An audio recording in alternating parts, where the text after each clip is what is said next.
রাহমাতুল্লাহি ওয়া বারাকাতুহু। এখন আপনাদের সামনে দক্ষিণ 24 পরগনা জেলার অন্তর্গত বাসন্তী নিবাসী, যিনি কেরালা শরিয়াত কলেজ থেকে কামেল ডিগ্রি হাসিল করেছেন, তিনি আপনাদের সামনে উপস্থিত হয়েছেন। জনাব বহু গ্রন্থ প্রণেতা জনাব মাওলানা জামির হোসেন সাহেব এখন বক্তব্য রাখবেন। আসসালামু আলাইকুম ওয়া রাহমাতুল্লাহি ওয়া বারাকাতুহু। মুখতাসার মুখতাসার বলতে আমার কাছে মুখতাসার টাইম বলি বস খুবই মুখতাসার। আরে জয় আসসালাম। أعوذ بالله من الشيطان الرجيم بسم الله الرحمن الرحيم قل لا أسألكم عليه أجرا إلا المودة في القربى وقال قال رسول الله صلى الله عليه وآله بيته وسلم الحسن والحسين سيد شباب أهل الجنة صدق الله العلي العظيم وصدق رسوله النبي الأمين المكين الكريم ونحن على ذلك لمن الشاهدين والشاكرين والحمد لله رب العالمين। आज पवित्र शहादत पाक बड़ो इमाम इमामना उमल जान और सैयदना इमाम हसन अलैहिस्सलातु व तस्लीम पाकेर पवित्र जिक्र शहादत पाक एवं सेई जिक्र शहादत पाकेर मजलिस पाके तानारी साहबजादा आमादेर मालिक व माওলা गद्दी नशीन मेदिनीपुर दरबार शरीफ मंगलकोट दरबार शरीफ पूर्णिया दरबार शरीफ एवं 22 नम्बर 4 नम्बर दरबार शरीफेर जिनी बर्तमान एকক मतवाल्ली व गद्दी नशीन सज्जादा नशीन हमार मालिक मौला सैयदना सैयद शाह यासूब अली अल क़ादरी अल बगदादी अल हसनी वल हुसैनी पाक काबा व क़िबला नूर इब्न नूर अली इब्न अली सुरपुर नूर सैयदना व मौलाना व मलजाना सैयदना सैयद शाह व इश्क़ अली अल क़ादरी अलैहिस्सलातु व तस्लीम पाक अर्थात दुई मालिक पाकेर पवित्र आदेश मोताबिक খুবই অল্প সময়ের জন্য আমি আপনাদের সম্মুখে হাজির হয়েছি ইমাম পাকের কিছু পবিত্র ঘটনা আলোচনা করার জন্য। আসুন আমরা সর্বপ্রথম একবার আকায়ে নামদার তাজদার মদিনা রূহ ফিদা জনাবে মুহাম্মদ রাসূলুল্লাহ সাল্লাল্লাহু আলাইহি ওয়া সাল্লাম পাক এবং তার পবিত্র आल औलाद अहले बैत पाक के ऊपर दुरूद शरीफ नजराना पेश करूँ पढ़ना अल्लाहुम्मा सल्लि अला सय्यदना मौलाना नबियना शफीअना मुहम्मद मादानिल जूद वल करम व अला आलिहि व सहाबिहि व बारिक व सल्लिम अला सय्यदना गौसिल आज़म व वलदिहि सय्यदना मुर्शिदना अल मुकर्रम।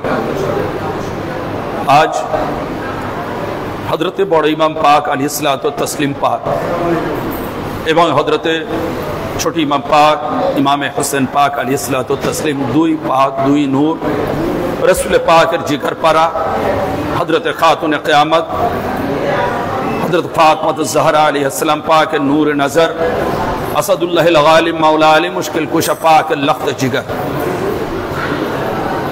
एवं समग्र विश्व जहान मुसलमानेर सरताज इमाम कुरान शरीफेर मध्य एसेছে যে আল্লাহ রাব্বুল আলামিন আদেশ করেছেন কুল লা আসআলুকুম আলাইহি আজরান ইল্লাল মাওয়াদ্দাতা ফিল কুরবা, অর্থাৎ হে রাসূল আপনি বলে দিন দ্বীন ইসলাম মেহনত এবং আমার রাসূলের বিনিময় যদি তোমরা দিতে চাও তাহলে আমার আহলে বাইত পাঞ্জাতন পাকের তোমরা মোহাব্বত দিও, তোমরা ভালোবেসো, আমার রেখে যাওয়া আল আওলাদ আলী ফাতেমা হাসান হোসেন এনাদেরকে তোমরা মোহাব্বত করো আলাইহিস সালাম।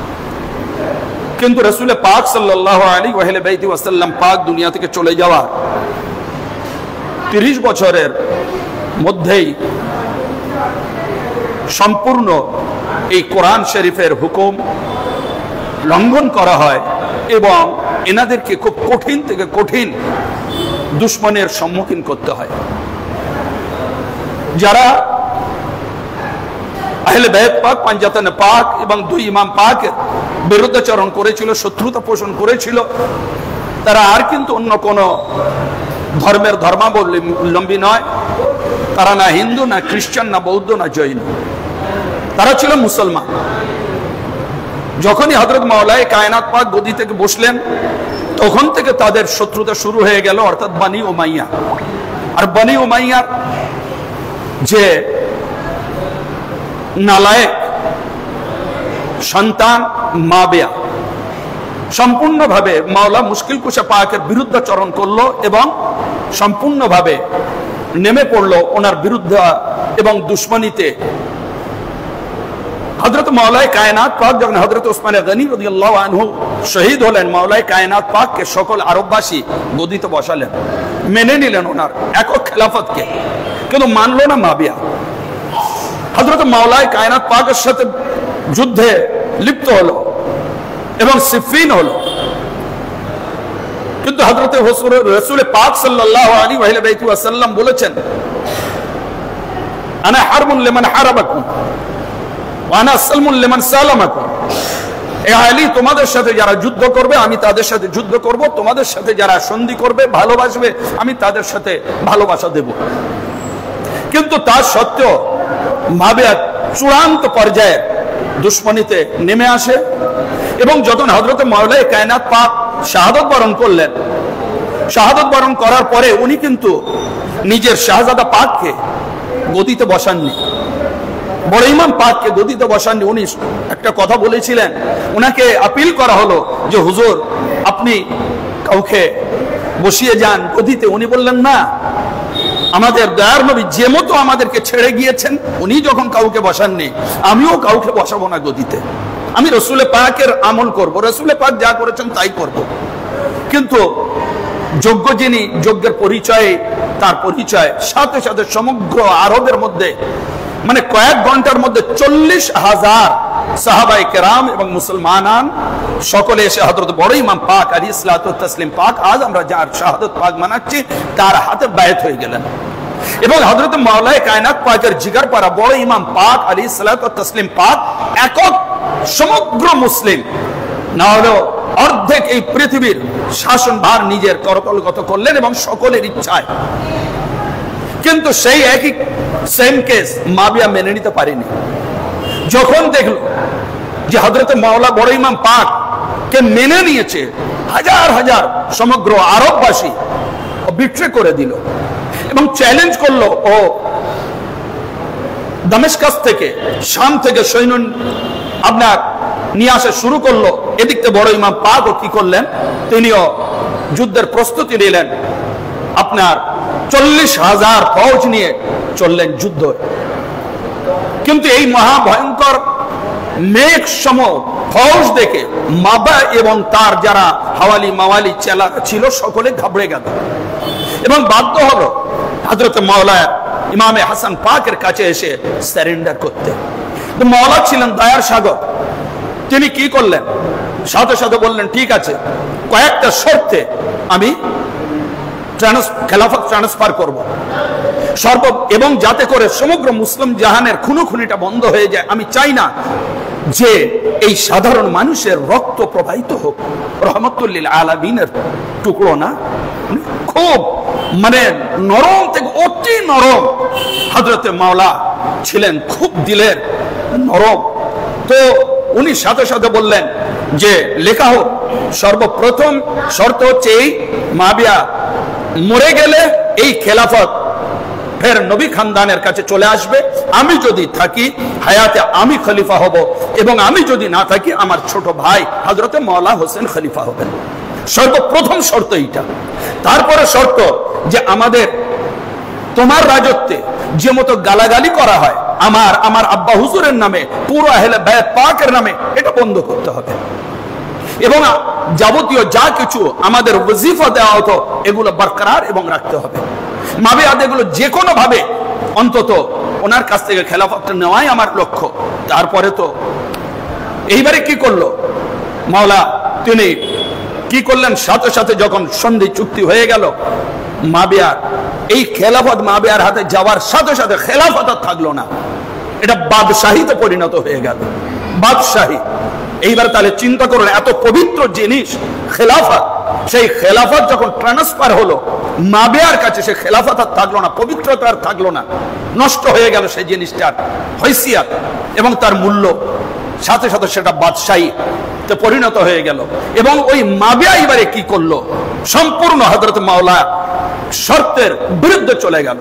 কিরকম, যে এইবারে সদা সর্বদা পিছনে পড়ে রইল হযরত বড় ইমাম পাক আলাইহিস সালামকে কি করে শহীদ করানো যায়।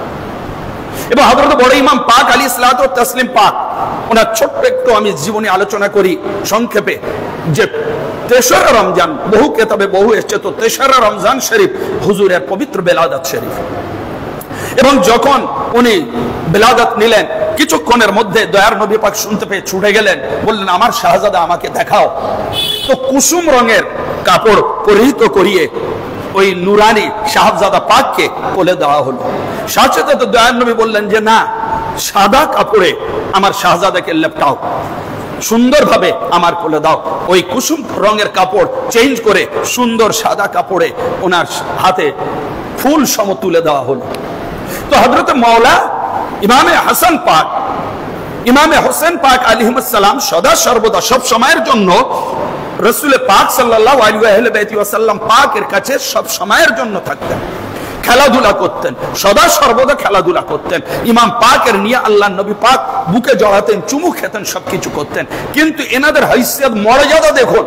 একটা ঘটনা বলি, যে রাসূল পাক সাল্লাল্লাহু আলাইহি ওয়াসাল্লাম যখন নামাজ পড়তেন, সেই নামাজ পড়ার এতে হযরত মাওলা ইমামে হাসান পাক, ইমামে হোসেন পাক এসে পিঠ মোবারকে চেপে বসে যেতেন। হযরত মাওলা মাথা তুলতেন না, মাথা ওঠাতেন না, এবং না মাথা ওঠানোর কারণে অনেক দেরি করতেন। যখন দুই ইমাম পাক নেমে যেতেন, বড় ইমাম পাক স্বেচ্ছায় নেমে যেতেন, ফের মাথা তুলতেন। এইবারে যখন আমরা অনেকে জানি, আপনিও দেখবেন গ্রামে এখন কেউ দাঁড়িয়ে থাকলে তার নাতি পোতারা যদি হয় খেলা করে, তাহলে পায়ের মাঝখানে গ্যাপ দেখে বাচ্চারা হামাগুড়ি দিয়ে যাতায়াত করে। তো দয়ার নবী পাক নামাজ পড়াচ্ছেন বা নামাজ পড়ছেন, হযরত বড় ইমাম পাক আলাইহিস সালাতু ওয়াস তাসলিম এইরকম ভাবে পায়ের মাঝখান দিকে চলে যাচ্ছেন। তা নামাজের মধ্যে দয়ার নবী পাক দেখলেন যে প্যাসেজটা একটু ছোট, ইমাম পাক যেতে পারছে না। নামাজের হালতে, চিন্তা করুন, নামাজের হালতে দয়ার নবী পাক প্যাসেজ বড় করে দিলেন, এবং হযরত ছোট ইমাম, বড় ইমাম পাক যাচ্ছেন আর আসছেন।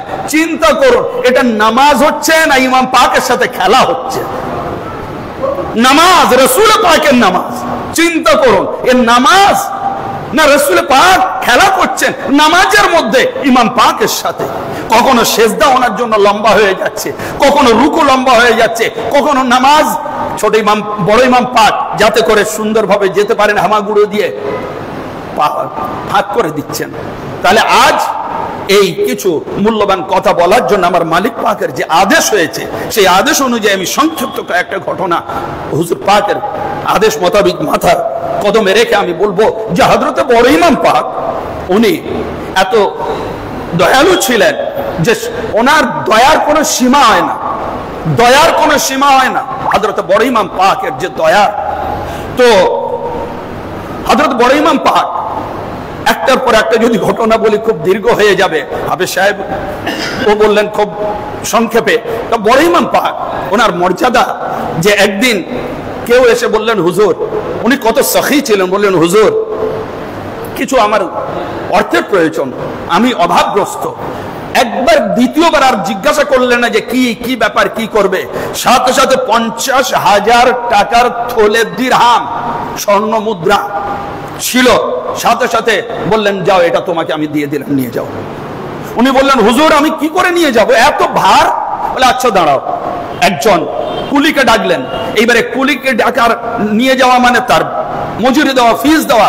সাথে সাথে বললেন না, ওটা তোমার দিতে হবে না, যেহেতু এ জিনিস আমি তোমাকে দিয়েছি, ওর ফিসটাও আমি আমার থেকে দিয়ে দেবো। চিন্তা করুন, দয়ার সাগর একজন বান্দা এসে সাংঘাতিক ভাবে গালিগালাজ করছে বড় ইমাম পাককে, পাঞ্জাতন পাককে, ইভেন রাসূলে পাককেও গালিগালাজ করছে। হুজুর কিচ্ছু বললেন না, কিচ্ছু বললেন না, একেবারে পাহাড়ের সম বসে রইলেন। কিছুক্ষণ পরে বললেন, কি দরকার তোমার, কিছু চাও? বলে কাছ থেকে চাবো, ওই সময় যা ছিল অর্থ নগদ সাথে সাথে দিয়ে দিলেন। এইটা দেখার পরে, এই আখলাক দেখার পরে যে আমি গালাগালি করছি, কিছু বললেন না, কোনো রেসপন্স দিলেন না, বরং আমাকে আরো অর্থ সাহায্য করছে, দেখার সাথে সাথে কি হলো জানেন? সে বলতে বাধ্য হলো, সাক্ষ্য দিল, আশহাদু আন্নাকা ইবনু রাসূলিল্লাহ, আমি সাক্ষ্য দিচ্ছি যে আপনি হচ্ছেন আওলাদে রাসূল, রাসূল পাকের শাহজাদা। কেন? এই রাসূল পাকের শাহজাদারই এই আখলাক, চরিত্র, ক্যারেক্টার, এটাই হচ্ছে এনাদের ক্যারেক্টারই অতুলনীয় ক্যারেক্টার, পৃথিবীর বুকে দ্বিতীয় আর কারোর হবে না। হযরত মাওলা বড় ইমাম পাক 25 বার মদিনা শরীফ থেকে মক্কা শরীফে এসেছিলেন, হজ করেছিলেন 25 বার পায়ে হেঁটে। জিজ্ঞাসা করা হলো, হুজুর এত সুন্দর সুন্দর ঘোড়া আছে, উট আছে, এত দামি এবং সুন্দর তাকতবার, হুজুর আপনি তার পিঠে চেপে আপনি যাচ্ছেন না, আপনি হেঁটে যাচ্ছেন, না হলে মক্কা থেকে মদিনা শরীফ আপনার আনুমানিক 500 কিলোমিটার হবে, আপনি যাচ্ছেন না কেন? হুজুর চরণ বলে, না আমি সেই আল্লাহর দরবারে যাব। আর এত আভিজাত্যপূর্ণ ভাবে যাব না, আমি একটু বিনয়ের সাথে আল্লাহর সাথে সাক্ষাৎ করতে চাই। চিন্তা করুন, হযরত মাওলা বড় ইমাম পাক আলাইহিসসালাতু ওয়াত তাসলিম, মারওয়ান তখন গভর্নর মাবিয়ার তরফ থেকে প্রত্যেকটি জুমায় হুজুর যখন হাজির থাকতেন, মারওয়ান এরা বাই নেম গালাগালি করত মাওলা আলী পাকের শানে, খাতুনে কিয়ামত পাকের শানে লানত পাঠাতো, এবং বড় ইমাম পাক ছোট ইমাম পাকের শানে মসজিদে নববী শরীফে চুপচাপ বসে থাকতেন, একটাও কথা বলতেন না। কিন্তু এইবারে কি হলো, কিছুক্ষণ পরে নামাজ হয়ে যাওয়ার পরে মাওলা দাঁড়িয়ে রয়েছেন, মারওয়ান এলো, এসে নাক ঝাড়লো বাইরে, নাক ঝেড়ে এইবারে কি করলো, ডান হাত দিয়ে নাকটা পরিষ্কার করলো, রাইট হ্যান্ড দিয়ে নাকটা পরিষ্কার করলো। শিক্ষণীয় বিষয় এটা। নাকটাকে মারওয়ান যে একটু আগে আহলে বাইত পাকের গালাগালি দিল, সে সর্দি ফেলে এই ডান হাত দিয়ে নাকটা পরিষ্কার করতো, সাথে সাথে বড় ইমাম পাক তাকে ধরলেন, বলে তোমার এইটুকু জ্ঞান হলো না যে নাক সাফ কোন হাত দিয়ে করতে হয়, তোমার এই জ্ঞানও নেই, তুমি ডান হাত দিয়ে নাক সাফ করছো, হ্যাঁ তোমার তো এটা বাম হাত দিয়ে করা দরকার। ও তখন লজ্জিত হয়ে মাথা হ্যাক করে ফেললো। চিন্তা করো কত ছোট্ট সূক্ষ্ম জিনিস তার কিভাবে থ্রেড দিয়ে বুঝিয়ে দিলেন, কিন্তু সবর করছেন, গালিগালাজ শুনছেন তো সবর করছেন। আর এই গালিগালাজের রওয়ায়াত মাবিয়ার আমল থেকে শুরু হয়েছে, মাবিয়ার তরফ থেকে শুরু হয়েছে, এবং মাবিয়াকে আজ যারা বলে কাতিবে ওই ছিল, এত সম্মান করে, সম্পূর্ণ ভুয়া হাদিস এসব, কখনো সে কাতিবে ওহী ছিল না। যখনই মাওলা আলী পাকের জিকির আসবে, যখনই বড় ইমাম পাকের জিকির আসবে, অবধারিত মাবিয়া এবং পুরো তার বংশের জিকির আসতে বাধ্য। কেন? শত্রু যেভাবে পায়ে পায়ে লেগে থাকে, মাবিয়া তাই করেছিল আহলে বাইত পাকের সাথে। এনাদের তিষ্ঠত পর্যন্ত দেয়নি, সদা সর্বদা। এইবারে বড় ইমাম পাক আলাইহিসসালাতু ওয়াত তাসলিম পাক এইবারে তিনি কি করছেন, যখন মদিনা শরীফে এলেন, মদিনা শরীফে আসার পরে ভাবলেন একটু হাওয়া চেঞ্জের জন্য মৌসিল যাব, ইরাকে গেলেন।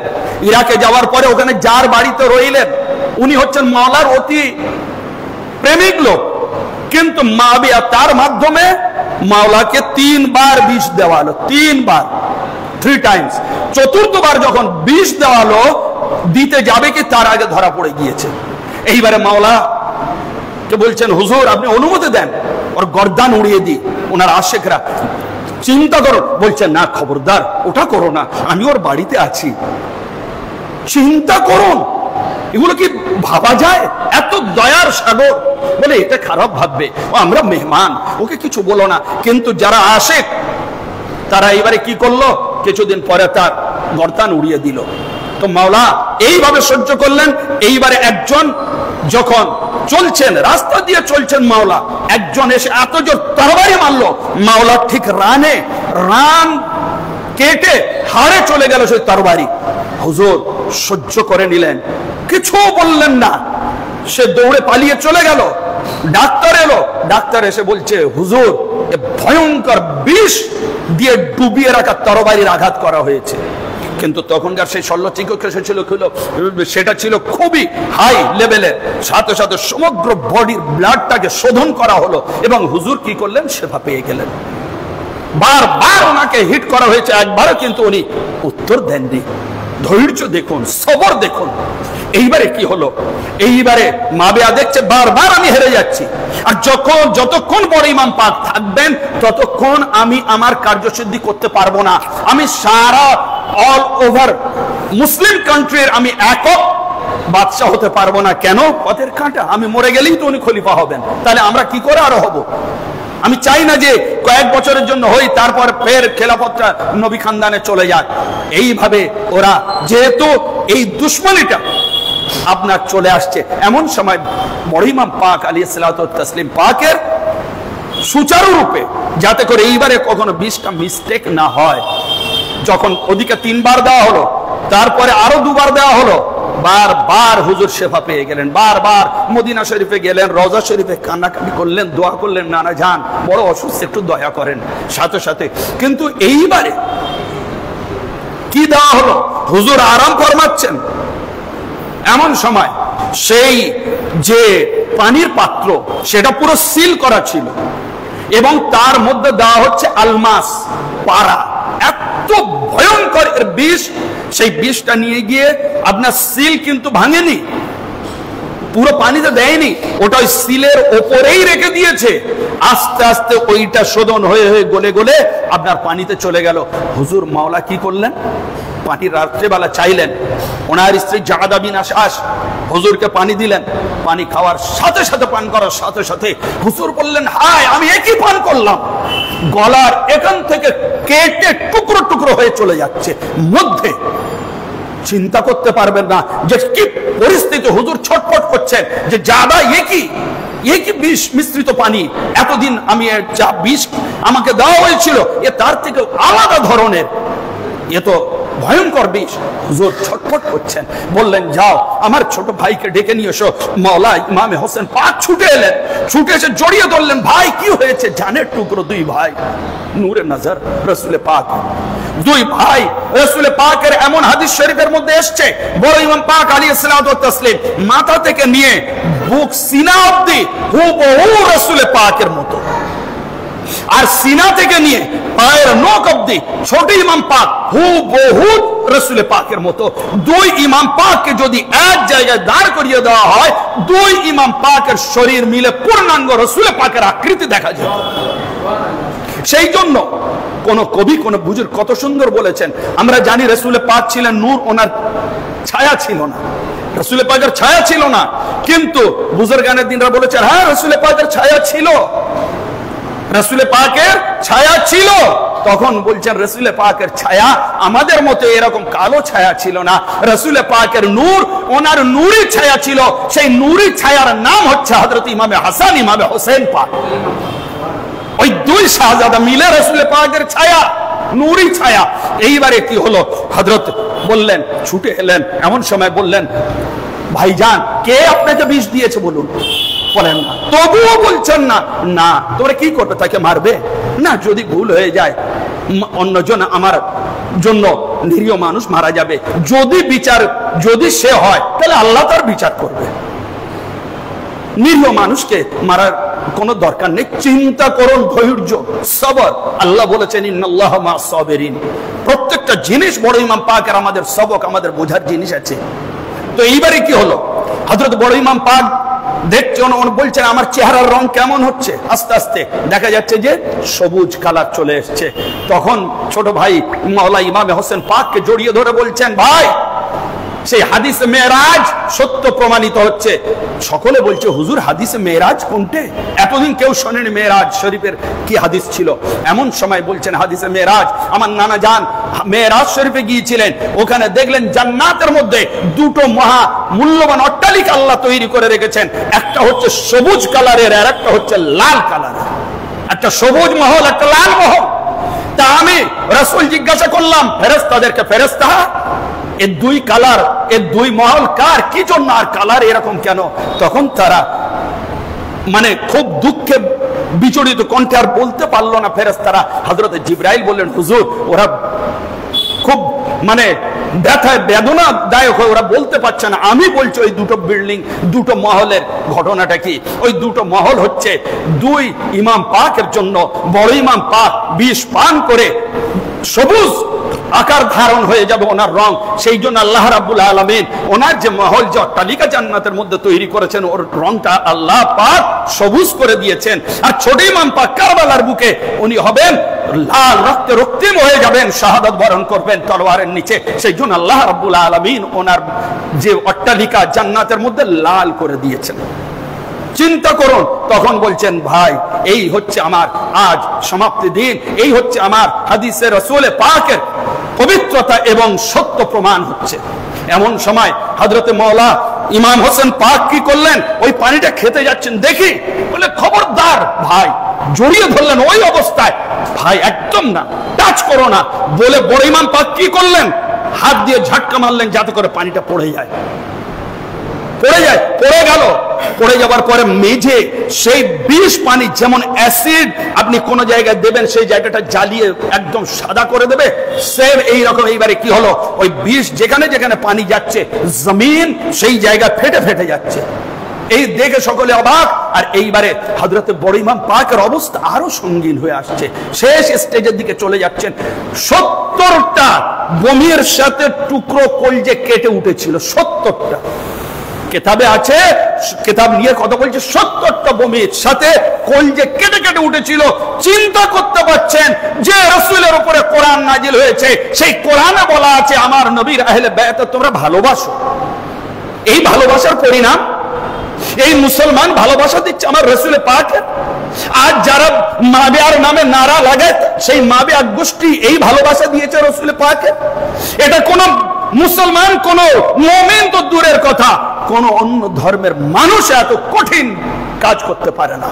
তার অন্তত হাত কাঁপবে, তারও হাত কাঁপবে।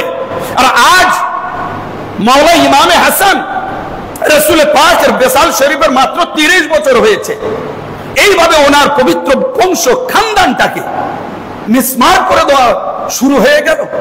আল্লাহ নবী পাক হুজুরে পাক সাল্লাল্লাহু আলাইহি ওয়াসাল্লাম এই জন্য রেখে গিয়েছিলেন।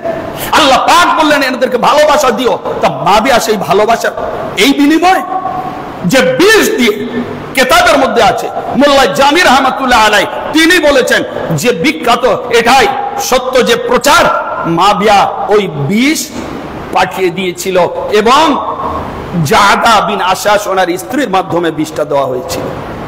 চিন্তা করুন। হযরত বড় ইমাম পাক এবং বড় ইমাম পাক আলাইহিস সালাতু ওয়াত তাসলিম এইবারে শেষ ওসিয়ত করলেন যে ভাই, নানা জান কলিজার টুকরা ছিলাম, অন্তত নানা জানের কাছে দাফনটা আমি হতে চাই। একটু গিয়ে আমাদের আম্মা জান হুজুর মা আয়েশার কাছ থেকে অনুমতিটা নিয়ে এসো। একবার অনুমতি নেওয়া আছে, আর একবার অনুমতিটা নিয়ে নেবে। তখন অনুমতি নেওয়া হলো যে বড় ইমাম পাক নানা জানের কোল মুবারকের কাছে আরাম ফরমাতে চান, আপনি কি বলেন? বলে অবশ্যই, আমি এতে কোনো বাধা দেব না। এইবারে যখন হযরতে আয়েশা সিদ্দিকা রাদিয়াল্লাহু তাআলা আনহা অনুমতি দিলেন, এইবারে যখন জানাজা পাক এলো, দাফন পাক হবে কি মারওয়ান মালাউন ও ছিল গভর্নর, সাথে সাথে আপনার প্রতিবাদ করতে শুরু করে দিল, তীর চালনা শুরু করে দিল। হযরত ছোট ইমাম পাক উনি ছিলেন জালালি, উনি ও সমস্ত অন্যায় প্রশ্রয় দিতেন না, উনি ছিলেন জালালি। আর বড় ইমাম পাক ছিলেন জামালি। বড় ইমাম পাক জামালি আর উনি জালালি। সেই জন্যই যখন দেখতেন খলিফা হযরত আবু বকর হোক, হযরত ওমর হোক, উনি এসে ডাইরেক্ট প্রোটেস্ট করতেন, আনজিল আন মিম্বারি আবি ওয়া আযহাব ইলা মিম্বারি আবি, ওমর আমার বাপের মেম্বার থেকে নামো, তুমি তোমার বাপের মেম্বারে চলে যাও। এ ছিল ওনার কথা। তো আজ হযরত মাওলা ইমামে হোসেন পাক কে বড় ইমাম পাক বলেছিলেন, ভাই যখন দেখবে আমার জানাজা নিয়ে অশান্তি করছে, যদি না দাফন করতে দেয় নানা জানের কাছে, ভাই খবরদার তুমি অশান্তিতে জড়াবে না, সবর করবে, আমাকে আমার আম্মা হুজুর পাকের কাছেই দাফন করো। চিন্তা করুন, সবর দেখুন। আমরা আজ সেই জায়গায় বড় ইমাম পাককে আম্মা হুজুর পাকের কাছে দাফন করা হলো। এইবারে বড় ইমাম পাক যে এই 29 সফর হযরতে মাওলার পবিত্র যে জিকির আজ আমরা শুনতে পাচ্ছি, এটা বহুদিনের একটা আরমান ছিল। আজ আমি বলছি আমার মাওলার যে কি দয়া করুণা, বহুদিনের আরমান। না হলে আজ আমার 30-40 বছরে যেহেতু আমরা পড়াশোনা করছি জানছি মাওলার দয়ায় যে আমার হুজুর পাক এনারা হচ্ছেন বড় ইমাম পাকের বংশ, পিতৃকুল হাসানি সৈয়দ গস পাক থেকে নিয়ে। কিন্তু আমাদের এই বড় ইমাম পাকের কোন মজলিস পাকে ছোট্ট করে পড়া পাক করে ছেড়ে দেওয়া হয়, কখনো বড় আকারে বা সুন্দর একটা ওয়াজের মাধ্যমে করা হয় না, যাতে করে এনার হাইসিয়াত এনার নুরানি মর্যাদা দরজাকে মানুষ জানতে পারে কি মাওলার কারাম। এই বছর থেকে মাওলা এটা শুরু করলেন, এটা আমাদের জন্য একান্ত সৌভাগ্যের বিষয় এবং এটা আমাদের জন্য খুবই জরুরি ছিল। এই জিনিসটা, এই মজলিসটা, এই বজনটা যে আমরা বড় ইমাম পাকের চর্চা অনেকেই কিন্তু জানি না যে কি ছিলেন। বড় ইমাম পাক আলাইহিস সালাতু ওয়াত তাসলিম পাক এত আল্লাহ ভীরু ছিলেন, একবার তো পুরো যা কিছু ধন দৌলত স্বর্ণ মুদ্রা রূপ সব ছিল হাফ হাফ করলেন, অর্ধেক আল্লাহর রাস্তায় বিলি করে দিলেন। এইরকম উনি দাতা ছিলেন, দয়ালু ছিলেন। তো এইবারে মাবিয়া যেহেতু কূটনৈতিক ভাবে এবং অন্যায় ভাবে অনৈতিক ভাবে বেঈমানি করে ওনার বিষ দিয়ে যখন শহীদ করলো, শহীদ করার পরে এইবারে ও একচ্ছত্র পেয়ে গেল পুরো মুসলিম জাহানের মধ্যে। কি করলো? এক এক করে সমস্ত আশিকানা আহলে বাইতকে কতল করা শুরু করে দিল। হিজর বিন আদি রাদিয়াল্লাহু তাআলা আনহু, যিনি মাওলা আলী মুশকিল কুশা পাকের আশিক ছিলেন, জীবন্ত তাকে গেড়ে দিয়েছিল, জীবন্ত। এবং মাবিয়ার জামানায় সেই জায়গায় রাস্তায় রাস্তায় গালাগালি দেওয়া হতো মাওলা আলী মুশকিল কুশা পাকের শানে। এবং হযরত উম্মে সালমা বলেছিলেন, আনতুম তালউনা রাসূলুল্লাহ ওয়া আনতুম তাসুবুনা রাসূলুল্লাহ। ওরা অবাক যে তোমরা রাসূল পাকের গালাগালি করছো কেন, এই বনি উমাইয়া মাবিয়ারা। তখন বলছে আস্তাগফিরুল্লাহ আস্তাগফিরুল্লাহ, আমরা তো রাসূল পাকের গালাগালি করছি না হুজুর, আমরা রাসূল পাকের গালাগালি করছি না। আম্মা জান বলে তোমরা তো মাওলা আলীকে গালাগালি করছো, আনতুম তাসুবুনা আলিয়ান। আর রাসূল পাক বলেছেন মান সাব্বা আলিয়ান ফাকাদ সাব্বানি, তোমরা তো মাওলা আলীকে গালাগালি করছো। আর রাসূল বলেছেন যে মাওলা আলীকে গালাগালি করে সে আমির নবী আমাকে গালাগালি করে, তাহলে তোমরা তো ডাইরেক্ট রাসূল পাককে গালাগালি করছো। চিন্তা করুন এই পরিস্থিতি। এইবারে লানত, এইবারে মাবিয়া যে সঙ্গীন মুহূর্ত, ওই মাবিয়া এত বড় বেয়াদব ছিল যে চিন্তার বাইরে। একদিন রাসূল পাক ডেকে পাঠালেন, যাও মাবিয়াকে ডেকে নিয়ে এসো।